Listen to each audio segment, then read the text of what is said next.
Construction industry में ऊंचाई पर काम करना एक आम बात है, लेकिन ऊंचाई पर काम करने से खुद के लिए जोखिम और खतरे आते हैं, जैसे कि ऊंचाई से गिरना, जो गंभीर चोट या मौत का कारण बन सकता है।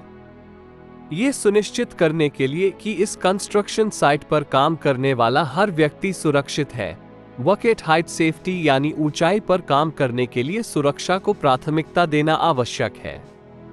इसमें उपयुक्त सुरक्षा प्रक्रियाओं को लागू करना, आवश्यक सुरक्षा उपकरण प्रदान करना और यह सुनिश्चित करना शामिल है कि वर्करों को ऊंचाई पर काम करने की पर्याप्त जानकारी होनी चाहिए। ऊंचाई पर कोई भी काम होने से पहले किसी भी संभावित खतरों की पहचान करने और उन जोखिमों को कम करने के लिए आवश्यक नियंत्रण उपायों को लागू करने के लिए पूरी तरह से जोखिम मूल्यांकन करना आवश्यक है। इसमें रेलिंग, हार्नेस और अन्य सुरक्षात्मक उपकरणों का उपयोग करना शामिल हो सकता है। साथ ही यह सुनिश्चित करना कि वर्करों को ऐसे उपकरणों के सही उपयोग के लिए ठीक से प्रशिक्षित किया गया है। आइए जानते हैं ऊंचाई पर वर्क सेफ्टी के बारे में। स्कैफोल्डिंग। स्कैफोल्डिंग मचान यह एक अस्थायी मंच है जहां वर्कर ऊंचाई पर काम करते समय सहारा लेने के लिए उपयोग कर सकते हैं और साथ ही इसका उपयोग मटेरियल, उपकरण आदि के सहारे के लिए भी किया जाता है। कंस्ट्रक्शन साइट पर स्कैफोल्डिंग सेफ और स्थायी प्लेटफॉर्म उपलब्ध करके देता है, लेकिन स्कैफोल्डिंग पर काम करते समय सुरक्षा नियमों का पालन न करने से कई खतरे हो सकते हैं। स्कैफोल्डिंग के खतरे। स्कैफोल्ड की जानकारी न होना। स्कैफोल्ड के बारे में या ऊंचाई पर काम करने के बारे में कम जानकारी होने से दुर्घटनाएं हो सकती हैं। ऊंचाई से गिरने का खतरा। व्यक्ति ऊंचाई से गिर सकता है और उसमें जीवित हानि की संभावना अधिक होती है। असुरक्षित किनारों से खतरा। असुरक्षित किनारों के कारण व्यक्ति, मटेरियल या उपकरण गिर सकते हैं। ऊंचाई से गिरने वाली वस्तुओं से हानि।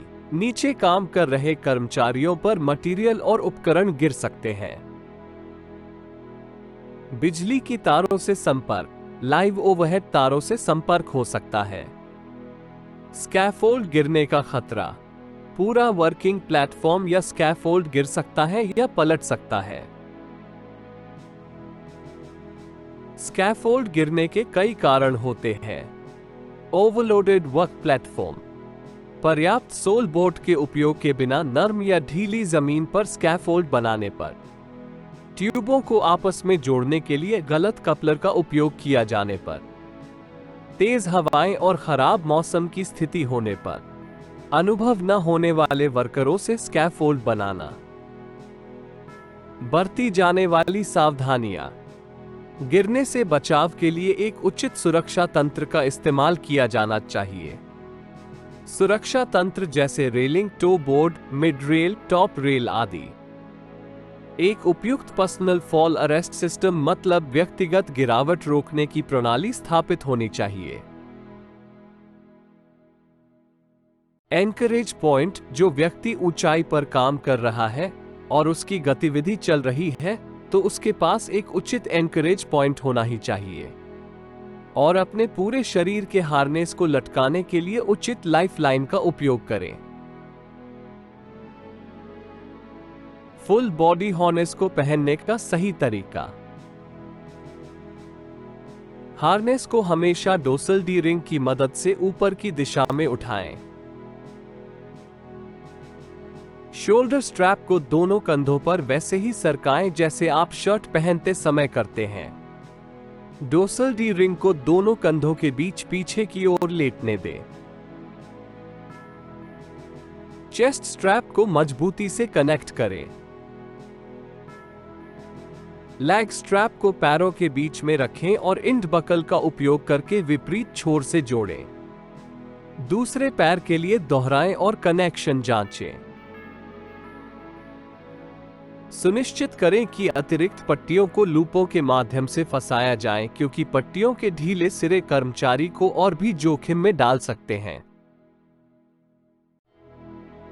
सुनिश्चित करें कि डी रिंग की सतह आपके हाथों तक आसानी से पहुंच सके।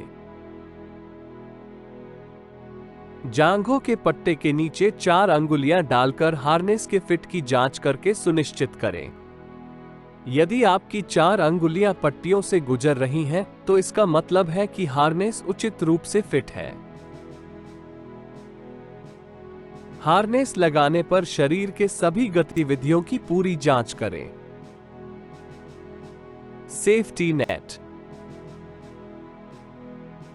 कंस्ट्रक्शन सेफ्टी नेट एक ऐसी प्रणाली है जिसकी संरचना लचीली होती है और जो उन पर पड़ने वाले वजन को अवशोषित कर सकती है। सेफ्टी नेट को सहारित संरचनाओं से टाई रस्सी के साथ जोड़ना चाहिए। वर्क प्लेटफॉर्म और सेफ्टी नेट में 6 मीटर यानी 20 फीट की दूरी होनी चाहिए। सुनिश्चित करें कि भार का कोण 45 डिग्री है और कोने के किनारे से सुरक्षा जाल के अंत तक 2 मीटर से 3.5 मीटर की दूरी रखी गई है। 180 किलो रेत की थैली फेंककर सेफ्टी नेट की भार वहन क्षमता का परीक्षण करके सुनिश्चित करें। बरती जाने वाली सावधानियां। सुरक्षा हार्नेस में संभावित नुकसान की जांच करें, जैसे कटाव, फटना, जलना, बद्धी, डोरी जोड़ों, हुक आदि। 2 डोरी के साथ फुल बॉडी हार्नेस का उपयोग करें। डोरी की लंबाई 1.2 मीटर से अधिक नहीं होनी चाहिए। वर्किंग प्लेटफॉर्म, भार वहन क्षमता, कोई त्रुटि आदि का निरीक्षण करें। सेफ्टी नेट की गुणवत्ता और फिटिंग की जांच करें। उपयोग करने से पहले टूल डोरी का निरीक्षण करें। सुनिश्चित करें कि 100% टाई ऑफ मजबूती से कसा हुआ हो। रेलिंग और टो बोर्ड का निरीक्षण करें। कंस्ट्रक्शन साइट पर एक कार्यकर्ता के रूप में यह आपकी जिम्मेदारी है कि आप ऊंचाई पर सुरक्षा प्रक्रियाओं पर सभी काम का पालन करें, आवश्यक व्यक्तिगत सुरक्षा उपकरण पहनें और अपने पर्यवेक्षक को किसी भी संभावित खतरे या सुरक्षा संबंधी चिंताओं की रिपोर्ट करें।